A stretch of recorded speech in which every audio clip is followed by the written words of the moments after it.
પરબ્રહ્મા એ આપણા ગુરુ. મારી ભાષામાં કહું ને તો ગુરુ એટલે કોઈ વ્યક્તિ નહીં, ગુરુ એટલે તત્વ છે.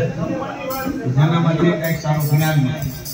અને એવું નથી કે હારે માળા તળાવમાં ભગવત ફેરવે, ત્રિપુણ હોય, ભગવત ફેરવે, લીન આવે એને મજે લાગુ, એવા કહેવાની વાત નથી. જેનામાંથી કંઈક તત્વ મળે નાનું બાળક ગુરુ બની શકે. દત્તાત્રેય ભગવાનને તમે બધા ઓળખો ને 24 ગુરુ પુત્રને ગુરુ માનતા. આપણે કહીએ તો અધોજ્ઞાતિની શુદ્ર વર્ણની ગણિકા એને પણ પોતાની ગુરુ માનતા. જેનામાંથી સારું જ્ઞાન મળે ને ગુરુ સમાન બનવાનું. બરાબર. અત્યારના જેવા ગુરુ ને 5 વર્ષ આશીર્વાદ આપે બધાને આ બધી ગુરુની વાત કરી એટલે અંદર છે, બહાર ભગવાન જરૂર છે. આંખ બંધ કરી હૃદયના કાન ગુરુ ને યાદ કરો. અને એક વાર સાહેબ આમ તમે પ્રયત્ન કરજો, જેને તમારો સદગુરુ માનતા હોય, કદાચ તમે ગુરુ નોય દાયરા હોય તો આપણું હિન્દુ શાસ્ત્ર સનાતન સંસ્કૃતિ કહી છે કૃષ્ણમ વંદે જગતગુરુ. કોણ? આખા જગતનો ગુરુ ભગવાન કૃષ્ણ છે. એક વાર હૃદયથી યાદ કરો ને તમારી પતિ સાહેબ તો અડધી રાતે આવીને 9 વર્ષ બનશે. તમારો બોલાવાનો ભાવ એવો હોવો જોઈએ. કોના જેવો? મીરા જેવો, નરસિંહ મહેતા જેવો, પ્રહલાદ જેવો. સાહેબ એક કથા મને યાદ આવે. હું આજે આપણે સત્સંગ કરવો છે એટલે બહુ 2 મિનિટ નગર કહેતા નથી કે ગુરુની પરંપરા તમારી ભક્તિની કે ને ચેષ્ટા કેટલી હોવી. પ્રહલાદ નામાંથી શું? કોનામાંથી? અસુર જ્ઞાતિમાં પેદા છો, અસુર વંશજમાં પેદા છો. એક ભક્ત પ્રહલાદ જન્મ ત્યારથી નારાયણ નારાયણ નારાયણ નામ જન્મતા પહેલા ચાલુ થઈ ગયું હતું. ભયાદુના પેટમાં પ્રહલાદ હતો ને ત્યારે જ ભગવાનનું નારાયણ નારાયણ નામ ચાલુ કરાવી દીધું. પ્રહલાદનો જન્મ થયો, ગુરુના આશ્રમમાં ભણવા મૂક્યો, ન્યા બધાને અસુરનું જ્ઞાન આપતા. ન્યા પ્રહલાદે બધાને ગુરુદેવનું નામ ઓમ નમો ભગવતે વાસુદેવાય, નમો નારાયણ નમો નારાયણ નમો નારાયણ જાપ કરતા બધાને કરી દીધું. અને જયારે એના પિતાને ખબર પડી ત્યારે રાજા સભામાં લાવી અને વારે ઘડી એને દંડ દેવામાં આવ્યો. ક્યારેક પર્વત પરથી ગબડાવ્યો, ક્યારેક હાથીના પગ નીચે નખાયો, ક્યારેક તવામાં નખાયો. બધા દંડ એને દીધા. આપણે હોળી પ્રગટાવી ને પૂજા કરવા જાય, પગે લાગવા જાય. પણ હોળી કાયદેસર હું એક પ્રહલાદને મારવા માટેનું ષડયંત્ર હતું. હું હતું પણ નારાયણ ની કૃપા હતી ને એના ઉપર હોલિકા ખુદ દહન થઈ ગઈ પ્રહલાદ પછી. છેલ્લે અંતે સભા ભેગી કરીને થાંભલો ગરમ કરાવ્યો અને પ્રહલાદને એમ કીધું કે જો તારો નારાયણમાં હોય તો આ થાંભલામાં બધ ભરી લાવી.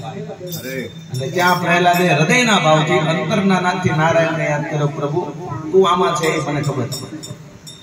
અને નારાયણને એટલી અંતરના ભાવથી પ્રહલાદે ભગવાનની સ્તુતિ કરીને સાહેબ કે આ મનુસ્મૃતિ નામના પુરાણમાં લખે કે એટલા અંતરના ભાવથી ભક્ત પ્રહલાદે ભગવાનને યાદ કરે ને ભગવાનના ધામમાં વૈકુંઠ ધામમાં નારાયણનું સિંહાસન ડોલવા મળ્યું છે. અને નારાયણને નાથી એમ તો હવે મારે જવું પડશે. અને એ ગરમ ગરમ ધગધગતા થાંભલામાં કીડીની લાઈન ચાલુ કરીને જ્યાં પ્રહલાદની નજર કીડી ઉપર પડી ત્યારે સંપૂર્ણ ભરોસો થઈ ગયો કે આમાં મારો નારાયણ છે. અને જૈન સીધી જ બધ ભરી તરત નરસિંહ રૂપે ભગવાન પ્રગટ થયા. એટલે આ ભક્તિની પરિકાષ્ઠા. એટલે એ તમારા અંદર કેવો ભાવ છે ને એ તમારા ઉપર આધાર. હૃદયની અંદર પછી બીજા બધા તત્વો પડ્યા હોય ને આજુબાજુ વાળા બધા કાઢ નાખો. નારાયણ ને એકવાર બેહાડીને યાદ કરો સાહેબ તો તમારા કાંઈ કામ ઉભા જ મને કીધું.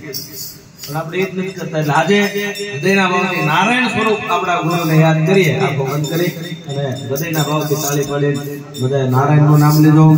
ગુરુદેવ સહારા બન જાઓ, ગુરુદેવ સહારા બન જાઓ, ભગવાન સહારા બન જાઓ, ભગવાન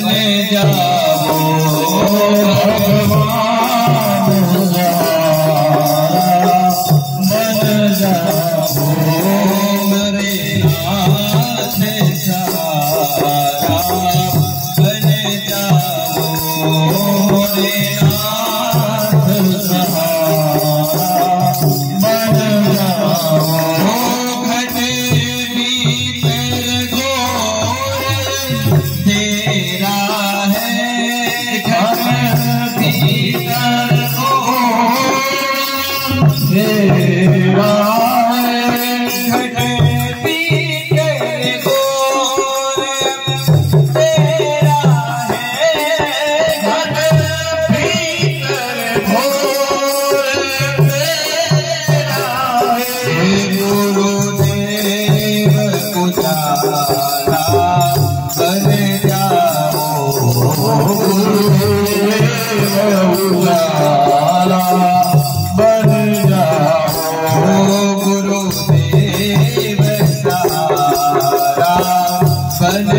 गुरुदेव किनारा बन जाओ, गुरुदेव किनारा बन जाओ।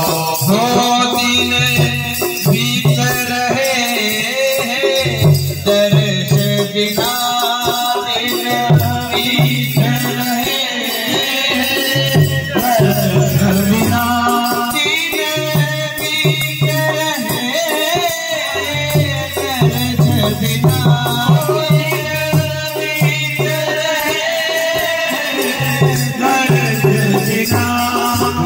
गुरुदेव हमारे आ जाओ, गुरुदेव हमारे आ जाओ, गुरुदेव सहारा बन जाओ, गुरुदेव सहारा बन जाओ। रक्षा करो गुरुदेव हमारे, रक्षा करो, रक्षा करो गुरुदेव हमारे, रक्षा करो। माया